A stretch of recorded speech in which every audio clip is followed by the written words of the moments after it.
Welcome to Tea Time yet again.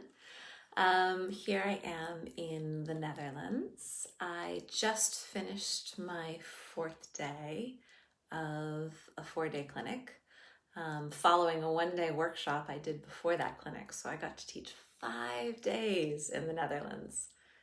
And I met some great people and some fabulous horses. And had some really good learning opportunities. So I thought I would share a little bit with you all about some things that I noticed.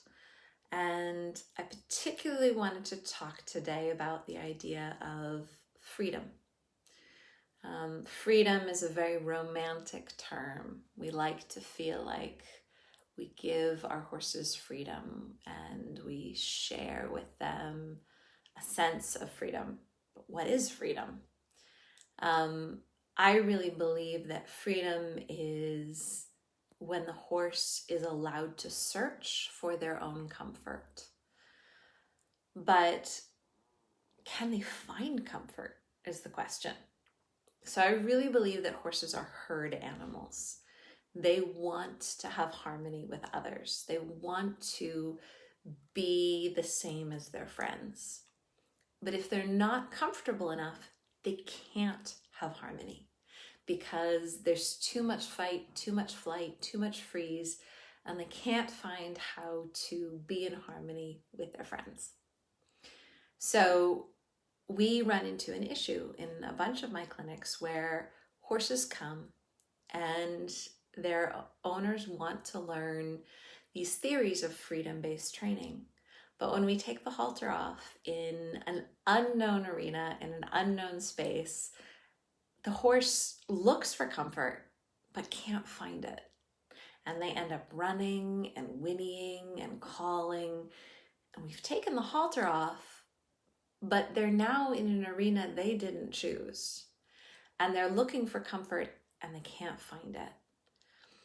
And usually after the first day, they start to realize this is a good situation and they start to find places of comfort in this strange arena.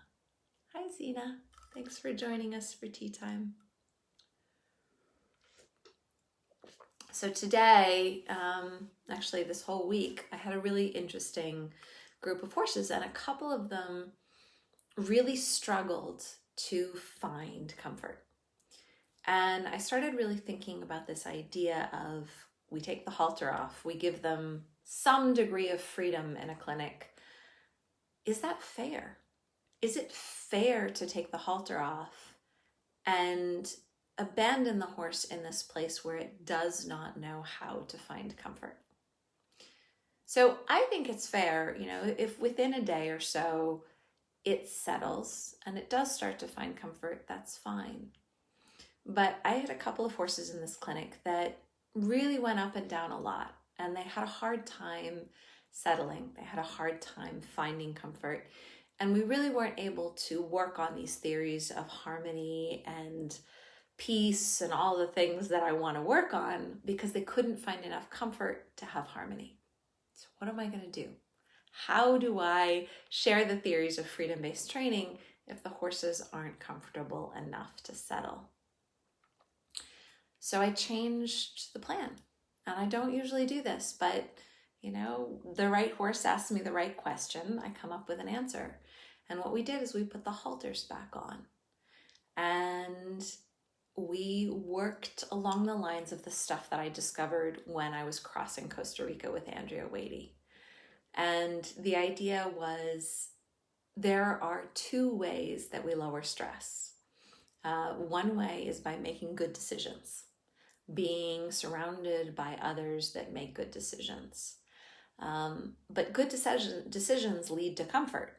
And if you can't find comfort, it means the horse doesn't think anybody's making good decisions. So with these few horses that weren't settling in my clinic in the Netherlands, I had to think of another way. So the other thing that lowers stress is rhythmic movement in company. And so what we did is we put the halters back on and we just walked. Now, I know I make it sound really simple, but there was a theory behind the walking. And that is the human had to have absolute rhythm. 1 step, 2 step, 3 step, 4 step, and to not give up that rhythm. And then because the horse was wearing a halter and a lead rope, if they faltered or if they sped up, we just turned and turned and turned again. And the horse wasn't really allowed to make any decisions. They weren't allowed to decide whether they were on the right side or the left side. The human made all the decisions for them because the horse was making decisions that made them erratic, unrhythmic, unpredictable, chaotic, and those were leading them to be more and more and more stressed. So we took those decisions away from them. If they weren't going to make good decisions, we put the halter on, we used a little bit of pressure, maybe call it insistent leadership, maybe call it dominant leadership, depending on how much pressure you have to put on.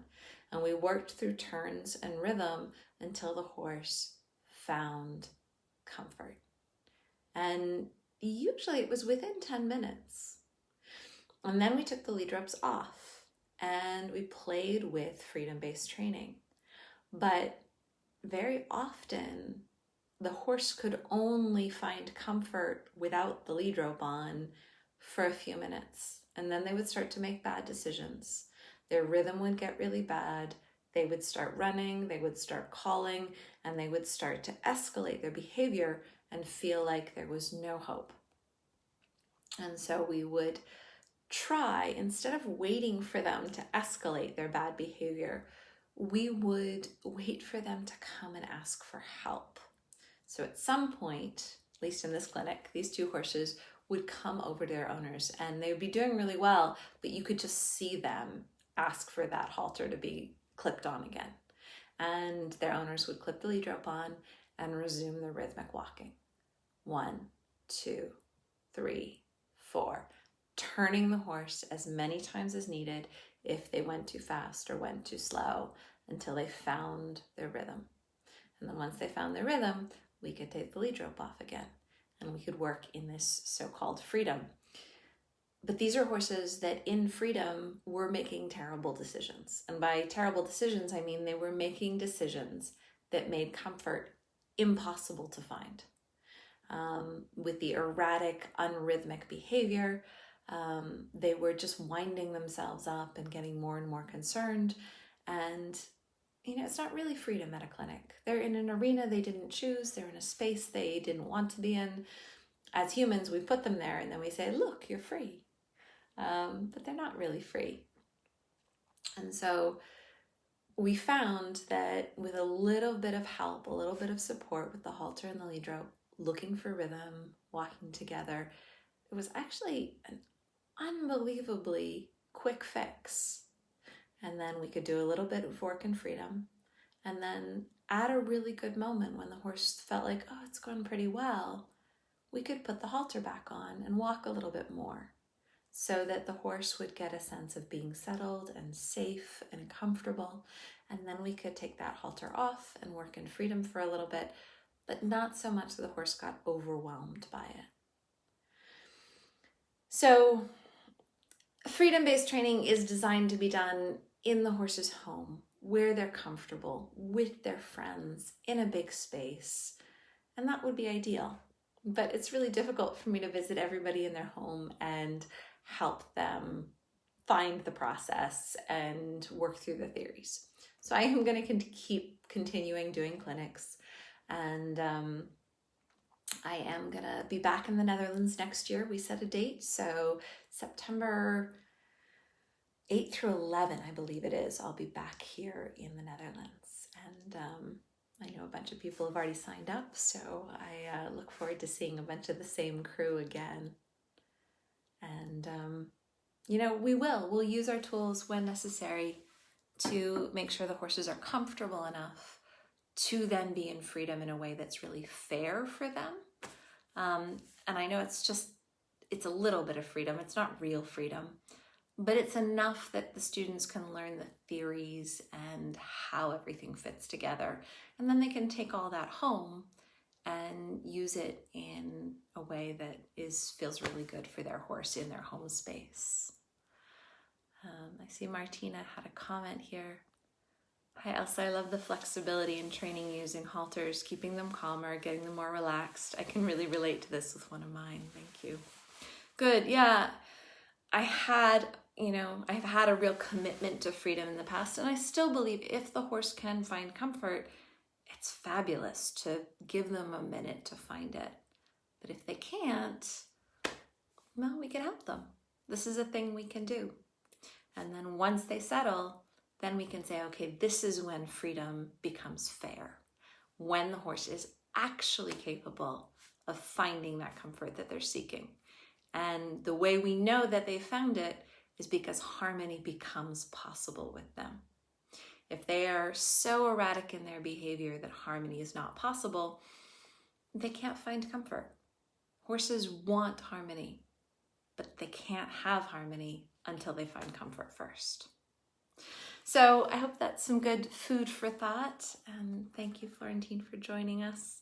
I know some of you guys will be watching this in the replay later, but I think we're at 111 tea times now. So thank you to all of you who join me each week, and I will see you next week. Let's see. I think I'm flying back to the US on Tuesday, so it might be a Wednesday tea time next week, but I'll keep you posted and put a post up on Facebook to let you know. Have a wonderful evening, you guys, or daytime, wherever you are in the world, and I will see you next week.